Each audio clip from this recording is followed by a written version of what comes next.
Okay, Chris, so here's Hunter from tonight. I want to give you a video tonight, 5 weeks from now, and then 10 weeks from now. And we'll continue to use the video analysis during the lesson so that we can make changes and see the progress and what we need to fix to move ahead. So we'll always use a video, but I'll give you 3 analysis.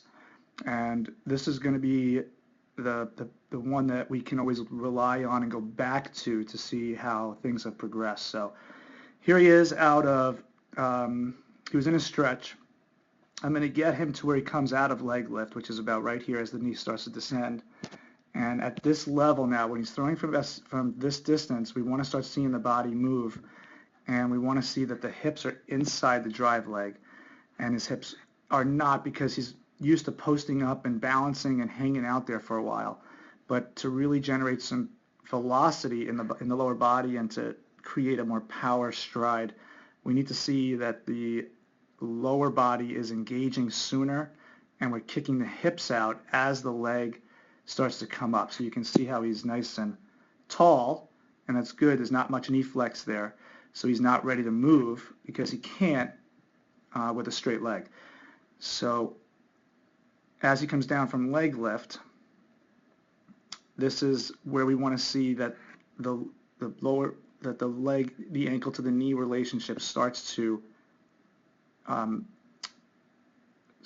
angle off and lower itself so that he can power from there.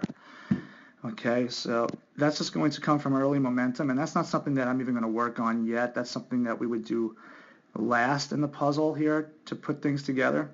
He does a lot of nice things though. So anyhow, let me get him out to, okay, so you see how wait, where am I here? Going the wrong way. Okay, so he comes out of leg lift, he breaks his hands pretty early, and what that causes is early arm action. The arm will get up too soon, the body won't go out far enough, and typically what happens when they do that is they throw too soon, but we'll see how that pans out as we get going. So as he starts to get into his load, he actually loads really well. I mean, look at that knee flex. He's got the weight going back like he's sitting down, and his knee is in torsion. That's called torsion, when the knee is actually turning out against the body as it's moving this way. And what that creates is a faster recoil. So he's got a good movement there, and that's not really typical in young kids his age. So, but right here, though, you'll see that he kind of loses that torsion because now he's kind of lost he's out to full range here, so he can't do anything left here but either drive and kick the knee straight and then eventually turn it over, or he's just going to completely turn it over. So watch what he does. So this is a good load. Now, if he was moving out earlier, he would probably be out a little bit further. So, and when you're out further, of course, it's going to lower the center of gravity. It's going to increase his stride length, which will definitely increase torque and power, and it'll transfer nicely to more ball velocity. So here's his load. The load starts here. Good knee flex. He stays in torsion with the back knee. Not too bad. He stays closed off really well. So everything is closed, which is nice. His chin is back, which is good. But notice how tall or how high his arm is at this point, and look at how far off the ground he is. Now, usually what happens is the pitcher's going to end up rotating early, and the glove hand's going to start dropping down. It's going to start tucking before the foot lands, so the trunk will eventually start to spin. And let's see how Hunter does here. So you see how the front elbow is now descending, and now he gets the foot down. We really don't want that elbow to start descending until the foot gets down. That'll help close everything off. It'll encourage more hip and shoulder separation because you can leverage the upper body against the lower body going this way. So as he gets into leg drive, okay, so here's what we consider leg drive. It's when that heel starts to come up and he pushes that last final burst. So what you see here as he gets into leg drive is the back leg doesn't really ever fully extend. So he doesn't triple extend. He doesn't get the ankle to extend. His hip is still closed off. And at the time the front foot lands, we really want to see that separation. So those hips should be here when he lands. And of course, that will take time to get. I'm just trying to give you an analysis of what real hard throwers do from what we see from lots of video and data. Okay, so leg drive, It's very minimal. Okay, so what we're going to focus on a lot is leg drive, but also notice here, take a look at his back hip to his knee relationship. What I figured out with him this lesson is that he has tight hip abductors, and the abductors are the muscles that allow the leg to abduct away from the body. So like an abduction would be someone taken away, so the leg needs to be taken away, the knee needs to travel further away from the hip out in this direction. So there needs to be a further distance that the knee and the hip are able to extend. So when I put him into a squat position, he couldn't get down low enough, and that's just a sign, an easy sign. You can tell that he had his hip extension and his hip abduction when he gets down into a squat is not there, so he can't get down low enough where his butt is actually below the crease of his knees. So we're going to work on that, and that's going to help elongate the stride. So because he lacks leg drive and because he lacks hip mobility in this area, he doesn't have the extension ability to really drive his legs out more. So because he lacks power back here to really push forward, he gets a short stride. So look at how tall he stands as he throws.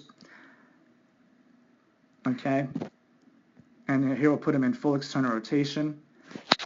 And if I put an angle on him here, you'll notice that his angle is pretty high, 72. Okay, so we want to get down to probably around 62 in the next 10 weeks. Okay, maybe mid 60s. Okay, let's see where he is at ball release. At ball release, he's at 60. And we probably want to get him down to 52, 51 area. Okay, so here's what happens. Because he has little leg drive in the back, he's not able to really convert that power to the upper body. The upper body will receive that power and it will flex forward. The trunk will flex and the arm will lay back more behind the body. You can see that his arm is kind of in line with his face, and then by the time he releases it, the elbow gets out in front of the face, which causes some strain on the UCL. And that just happens because there's a lack of leg power converting up to the upper body.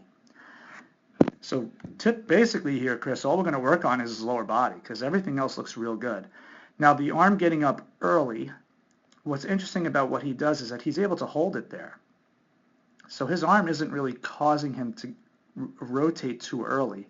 I think the fact that his glove arm comes down too soon, he kind of gets a downward angle instead of an upward angle when he lands, is causing a little bit of some early rotation. So when we brace the knee up, the front knee braces up, this is where we check hip and shoulder separation, and that's where he braces up. So you see how much we've lost his front end.